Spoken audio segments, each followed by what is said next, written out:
Oh, what the fuck is that? Oh, hell no. Jesus! Oh, fuck!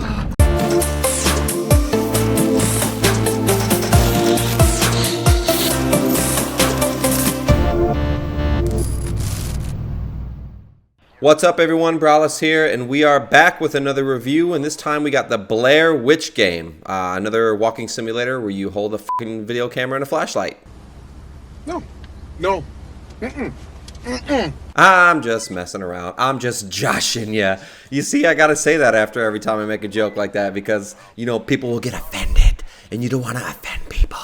Stay on target. This game, guys, was developed by Bloober Team. I've never heard of them, and also published by Bloober Team. And for not hearing of them, I say they did a pretty good job, honestly. Yeah, I know I talked a lot of shit already, and the review just started. But hey, hear me out, guys. It actually wasn't too bad. I enjoyed it. So let's jump into the story. So in the Blair Witch, you play a character named Ellis. And Ellis is a former Gulf War veteran who comes back from the Gulf War. And guys, this is going to be a spoiler-free review, okay? So nobody freak out. Nobody panic. It's a short game. I'm going to try to keep this thing as spoiler-free as possible. So you come back from the Gulf War, and some shit went down over there, right? Some things got real bad, homie, real bad.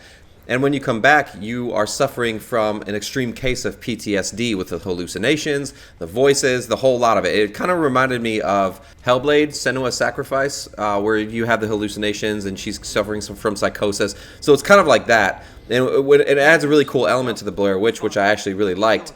But anyway, so you're getting back into the swing of things, basically, and, you know, you try to continue on your life as a police officer, you know, responding to calls, which, again, I can't spoil anything, but you're responding to calls, and this PTSD is slowly taking over, and it's ruining your relationships, ruining your career. So eventually you inherit this service dog, which, by the way, is my favorite character of the entire game. I fucking love this dog.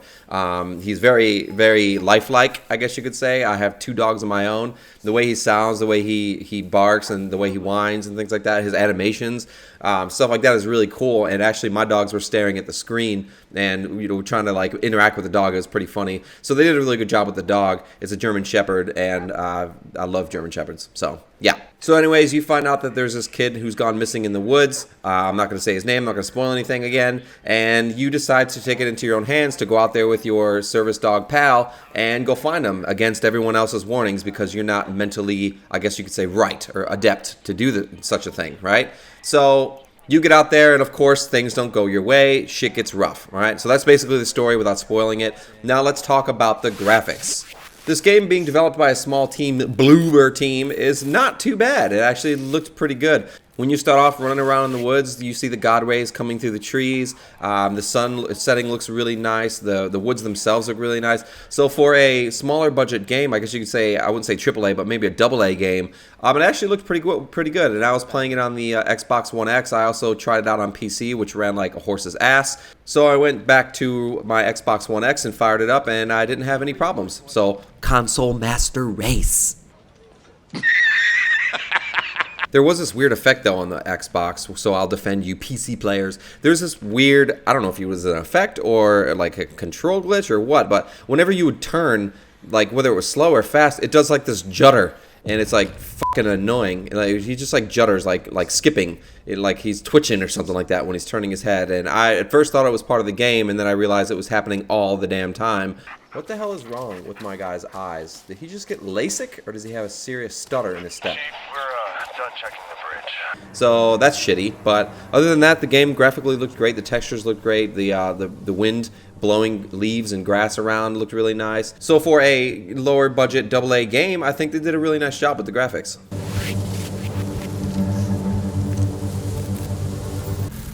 Bullet, where are you?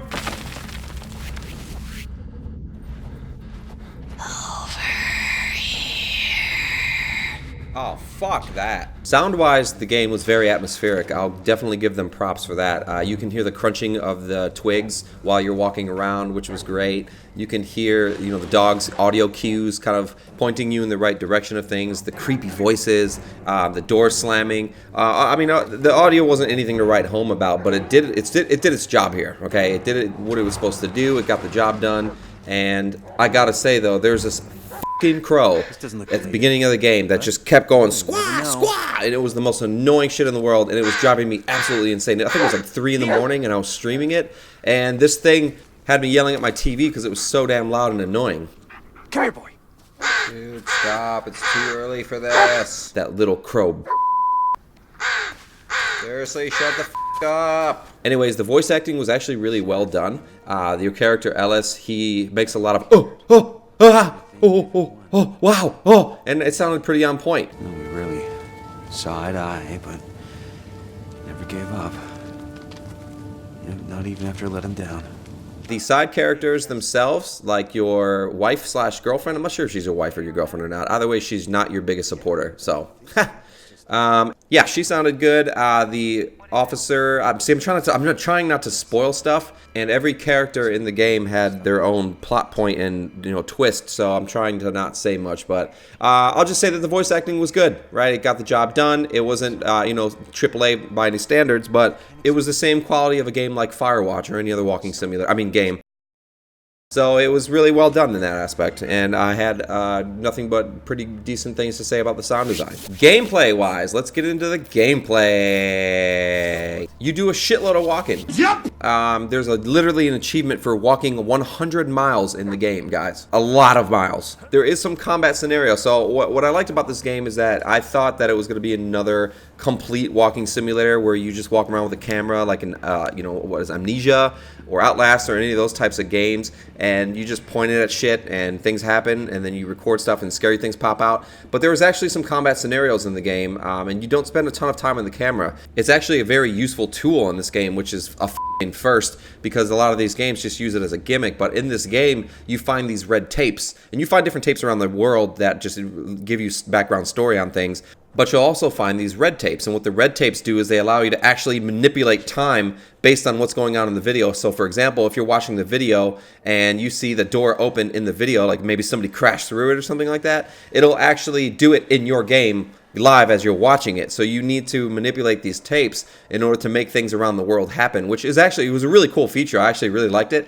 Every time I found a red tape, I was actually pretty excited to see what was going to play out. So that was really cool that the story was able to keep you engaged like that and just make the video camera seem like not a gimmick. But otherwise, you get a flashlight and you shine it at shit, and that's your weapon. So I'm not going to spoil it. There's a big role that the flashlight plays, and I don't want to go into it. I want you guys to go into this game blind, because it's only a 4-hour game, guys. It only took me about 4, maybe 5 hours to beat, because I was walking around looking for extra collectibles. I got lost 1,000 fucking times, because they take you back to the same places a few times in the woods, and then at that point you've been past that area and you kind of forgot the layout of it. So that's annoying. But the combat scenarios got a little intense. I will say, for me, guys, give you some background story on me real quick. I suck at horror games. I think I've tried to play Resident Evil 7 5, 6, 7 times.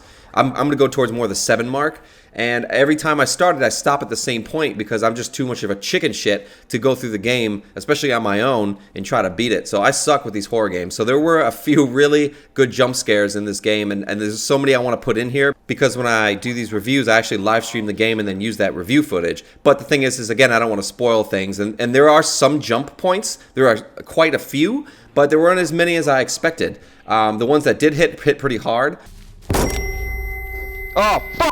But for the most part, it wasn't really that type of, jump scare spooky game. It was more of a creepy mystery type game. Kind of like, it had creepy Firewatch vibes in a sense, where there's a mystery you're trying to uncover. So it wasn't super scary. What was really annoying about the gameplay, though, was the repeat levels in areas and scenarios even, too, of the game. And you can tell, the thing is, guys, it's a 4 or 5 hour game, but you'll be repeating some of the same scenarios over and over again, and you'll be repeating some of the same level areas as well.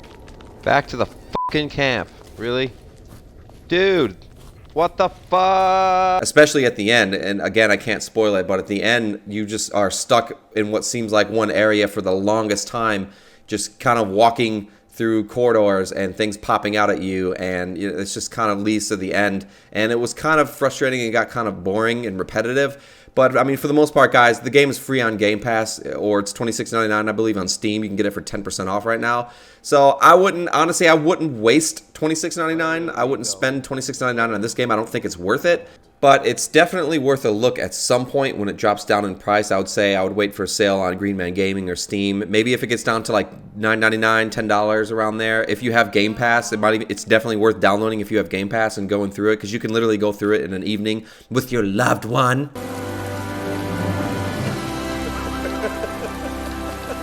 And then they can yell at you about all the stupid shit that you could do, like when you find a dead cop, you can't just pick up his gun. You know, why would you do that? That wouldn't make any sense. Come on, pick up his gun. This is when you need a gun. Pick up his gun. Where is it? You know, you can have the backseat driver just telling you what to do and shit like that. What do you want? What do you want? But other than that, guys, the game was okay. It was fun to play, especially because it was so short. If it was 10 hours of this, I wouldn't have been able to get through it all. Not because I'm a scared chicken shit, but because it just didn't have that much substance or enough to keep my interest. But I think 4 or 5 hour playthrough is great. There are multiple endings. Of course, I got the shit ending because I did everything right and everything moral, and that's what happens in these games. But yeah. But will I play this game again to get the other playthrough? Nah, I'll just Google it. Was it worth the 4 hour playtime? Absolutely. So if you guys are into horror games, if you guys are into the Blair Witch, lore, if you're into the Outlast and the Resident Evil 7 games, definitely do yourself a favor and pick this up for free on Game Pass, or wait for a sale. That's what I'd recommend. I would say it's about a 6.5 out of 10 if I had to rate it on a scale. But thank you again, guys, for tuning in. Stay tuned for our Gears of War review. Stay tuned for Rich's Astral Chain review. Also, my Ghost Recon Breakpoint beta started today, so I'm going to be hopping into that, doing a stream, and also leaving my impressions on that video. So thank you guys for tuning in. If you guys enjoyed the Blair Witch, let me know what you think in the comments. Please like and share the video. It always helps the channel. We are trying to grow and bring you guys real honest reviews, and then we will see you guys on the next Talk Gaming review. What the? The hell? No, like I can't take it anymore. Make it stop!